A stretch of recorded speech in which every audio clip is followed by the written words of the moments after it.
Not every big hit from the 1960s was good for the person who made it. Some songs brought controversy, backlash, or a label that followed the artist around for the rest of their career, long after the song itself faded from the charts. So today, we're counting down top 10 songs from the 1960s that ruined the creator's reputation. Number 10, He Hit Me, and It Felt Like a Kiss by the Crystals.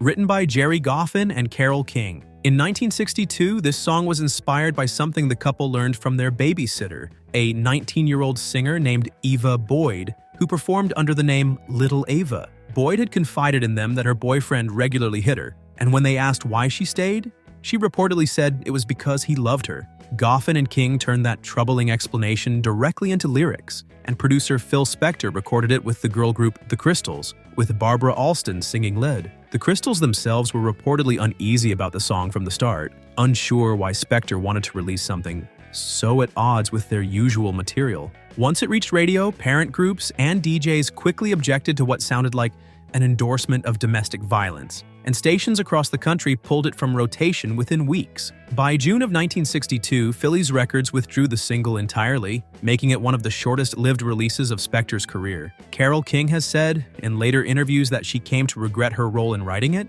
recognizing that the song did nothing to help the very situation it was based on. The controversy surrounding it followed the Crystals for years, and it remains one of the most uncomfortable footnotes in the otherwise celebrated Goffin-King songwriting partnership. Spector's arrangement leaned heavily into a somber, almost funereal sound, framing Alston's vocal against a wall of strings and drums, rather than the upbeat pop production the label's other Crystals singles typically used. Group member Lala Brooks later recalled that the girls were confused and uneasy in the studio, sensing something was off about the material but feeling unable to question Spector's direction given his position within the label. The single's commercial failure was significant enough that Phillies moved quickly to distance the group from it, releasing He's a Rebel, credited to the Crystals just weeks later, even though it was actually recorded by a different singer entirely. That quiet substitution helped the group recover commercially, but it also meant the withdrawn single was rarely discussed publicly for decades, surfacing again only later as reissues and retrospectives revisited Spector's catalog with a more critical eye. Number 9. Louie Louie by the Kingsmen. Recorded in Portland, Oregon in 1963 for about $50, this song became a hit almost by accident, thanks largely to lead singer Jack Ely's slurred, barely audible vocal delivery, caused partly by a poorly positioned microphone and a hoarse voice from a previous gig. The mumbled lyrics led to widespread rumors that the song contained hidden, obscene content, and in early 1964, Indiana's governor publicly called it pornographic and urged broadcasters to pull it from the airwaves. Parents sent complaint letters to the FBI, one of which claimed the lyrics were too filthy to even write down, prompting a federal investigation into whether the record violated laws against transporting obscene material across state lines. FBI audio technicians spent months playing the record at every possible speed, trying to decode the supposed dirty lyrics, ultimately declaring the recording unintelligible at any speed, in a report finalized in May 1965. No obscenity was ever found and no charges were filed against the band, the songwriter, or the record label. Despite the eventual clearance, the years-long investigation left a lasting association between the song and the accusation, something the band had to explain in interviews for the rest of their career. The controversy also meant that, for a long stretch of the 1960s, the Kingsmen were remembered as a band under FBI suspicion rather than simply as one-hit chart toppers. Guitarist Mike Mitchell later recalled FBI agents showing up at the band's live shows, standing near the speakers to listen closely for anything resembling the rumored obscene lyrics. The irony band members have pointed out repeatedly in interviews is that the actual reason the words were so hard to understand had nothing to do with any hidden message at all. Ely had strained his voice the night before at another gig. The studio's boom microphone was positioned too high for him to sing into properly, and what the band assumed was simply a rehearsal run-through turned out by accident to be the only take ever recorded. That combination of exhaustion, poor microphone placement, and a rushed, unpolished vocal performance created the mumbled sound that later fueled 2 years of federal suspicion, teenage rumor trading, and a governor publicly branding the record as pornographic. Number 8. The Ballad of the Green Berets by Sergeant Barry Sadler. But only three in the Green Beret.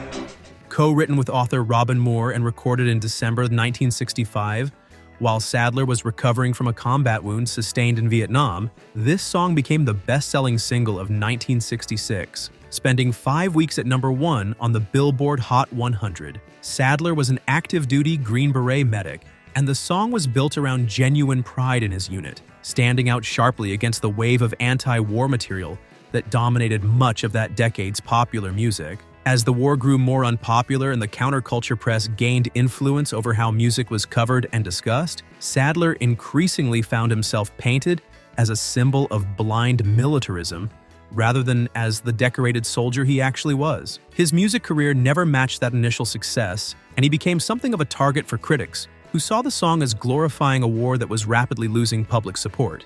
Courage take from the Green Beret. Sadler's life after music took a difficult turn. In 1978, he was convicted of manslaughter following the shooting death of a country singer in Nashville, and in 1988, he was shot in the head during an incident in Guatemala City, dying the following year from complications. While those later events were unrelated to the song itself, they added a darker postscript to a career that had already become defined by a single, deeply polarizing recording. In the years immediately following the song's release, Sadler tried to sustain a broader music career, releasing several follow-up albums that leaned into similar patriotic and military themes. But none came close to matching the commercial impact of his debut hit. He eventually moved away from music entirely, working for a time as a mercenary trainer and writer of adventure fiction, a path that took him increasingly far from the wholesome, decorated soldier image the song had originally built around him. By the time of his death in 1989, Sadler was remembered by much of the public less for his service record and more for the divisive legacy of a single recording that had once topped the charts for an entire year. But only three in the Green Beret. Number 7. They're Coming to Take Me Away, Ha Ha by Napoleon XIV. They're coming to take me away, ha-ha, they're coming to take me away, ho-ho. Written and recorded by sound engineer Jerry Samuels under the pseudonym Napoleon XIV, this novelty song was released by Warner Brothers Records in July 1966 and climbed rapidly up the charts, reaching number 3 on the Billboard Hot 100 within about 3 weeks. Built around a looping rhythm of drums and hand claps and a vocal track sped up using an oscillator, the song presents a man's unraveling monologue after being left by someone he loved, ending with him being institutionalized. Mental health advocates and professional organizations quickly objected, arguing the song mocked people experiencing genuine psychiatric crises, and complaints poured into radio stations across the country. New York's WABC and WMCA both pulled it from their playlists in the same week it peaked, and other major markets followed. The backlash was severe enough that the song's chart position collapsed within a single additional week, falling from the top 5 to the high 30s, before disappearing from the Hot 100 entirely.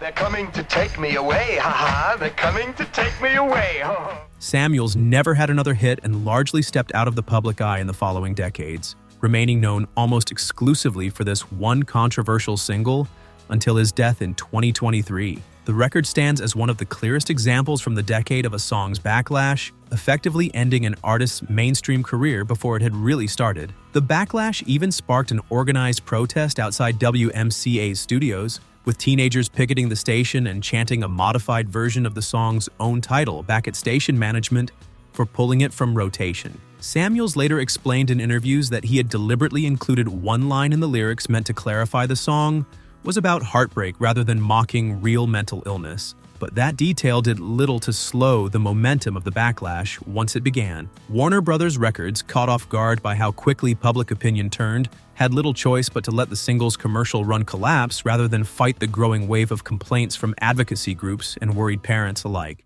They're coming to take me away, ha-ha, they're coming to take me away, ho-ho. Number 6. Judy in Disguise with Glasses by John Fred and his Playboy Band. Judy in the skies with glasses. Released in late 1967 and co-written by bandleader John Fred Gourier and drummer Andrew Bernard, this song reached #1 on the Billboard Hot 100 in January 1968, notably knocking a Beatles single out of the top spot. The title and much of its dreamy, surreal wordplay were a direct reference to the Beatles' Lucy in the Sky with Diamonds, a song Fred had reportedly misheard as Lucy in Disguise, before writing his own version around the mishearing. While John Lennon himself later told Fred he genuinely enjoyed the song, many critics and listeners viewed it as a blatant attempt to cash in on Beatles fame rather than a legitimate hit in its own right. That perception stuck with the band long after the song's chart run ended, and John Fred and his Playboy band never came close to matching its success again, quickly becoming remembered as a one-hit novelty act riding on someone else's coattails. Fred had actually been recording music since the late 1950s under various group names, with a career stretching back over a decade before this song. But that earlier body of work was largely overshadowed by the Beatles comparison that followed him for the rest of his life. He continued performing regionally in Louisiana for decades, but nationally, his reputation remained tied almost entirely to a song many still describe as derivative rather than original. Fred maintained for the rest of his life that the song was never meant as a serious attempt to imitate the Beatles, insisting it began as a lighthearted misunderstanding rather than a calculated cash-in. But that explanation rarely made it into the way critics summarized the band's legacy. Even the song's own lyrics, filled with intentionally nonsensical imagery about lemonade pies and living bras, were sometimes read less as playful absurdism and more as evidence that the band was simply chasing a psychedelic trend it didn't fully understand. The commercial irony was hard to escape either way, since the song's chart-topping week came directly at the expense of a Beatles single, a detail critics frequently brought up whenever the comparison resurfaced in later years. Fred's earlier group had actually charted regionally as far back as the late 1950s, and he continued writing and producing for other Louisiana artists throughout his career. Yet almost none of that history made it into the way music writers framed his legacy once the Beatles comparison took hold. Number 5. The Pusher by Steppenwolf.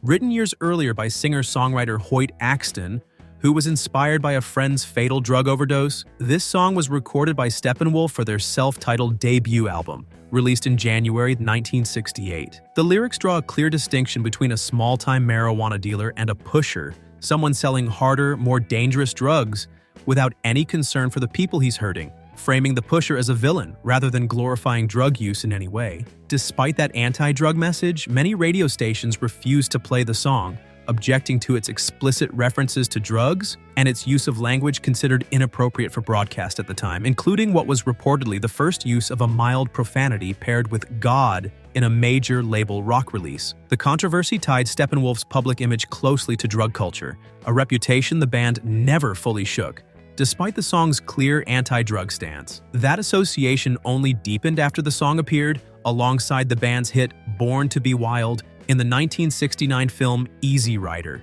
whose opening scene depicted a drug deal. For years afterwards, some radio programmers and parent groups treated Steppenwolf as a band that promoted drug use, a mischaracterization the band's members pushed back against in interviews without ever fully escaping it. John Kay, the band's lead singer, had actually been performing the song live with an earlier group even before Steppenwolf formed, and he has said in later interviews that the whole point of the lyrics was to draw a moral line between casual, low-stakes drug use and the far more dangerous business of dealing hard drugs to vulnerable people. That nuance was frequently lost on programmers who heard repeated drug references and a rare on-air profanity and simply decided the safest response was to keep the record off their playlists entirely, regardless of the message the band was actually trying to send. Number 4, MacArthur Park by Richard Harris. MacArthur Park is melting in the dark. Oh, the sweet...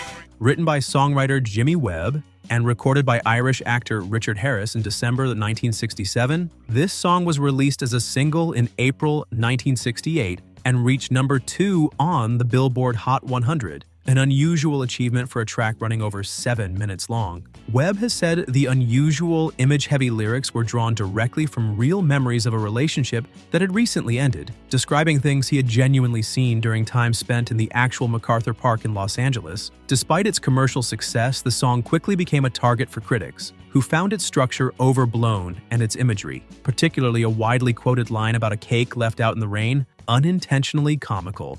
Miami Herald columnist Dave Barry later crowned it the worst song ever recorded in a widely circulated readers' survey, and it has repeatedly placed near the top of similar worst songs polls conducted by outlets including Rolling Stone. Harris, already an established and respected film actor, found his brief detour into pop music permanently associated with a song many treated as a punchline rather than a serious artistic achievement. Webb, meanwhile, continued to write acclaimed songs for other artists throughout his career, but this particular composition remained the one most frequently cited whenever critics wanted an example of 1960s pop excess. Harris had initially recorded the song almost on a whim, having met Webb at a Los Angeles fundraiser and impulsively invited him to London to record an entire album together, despite having no real background as a professional singer. Webb has said that MacArthur Park was actually near the bottom of the pile of songs he brought to those sessions, expecting Harris to pass it over in favor of more conventional material,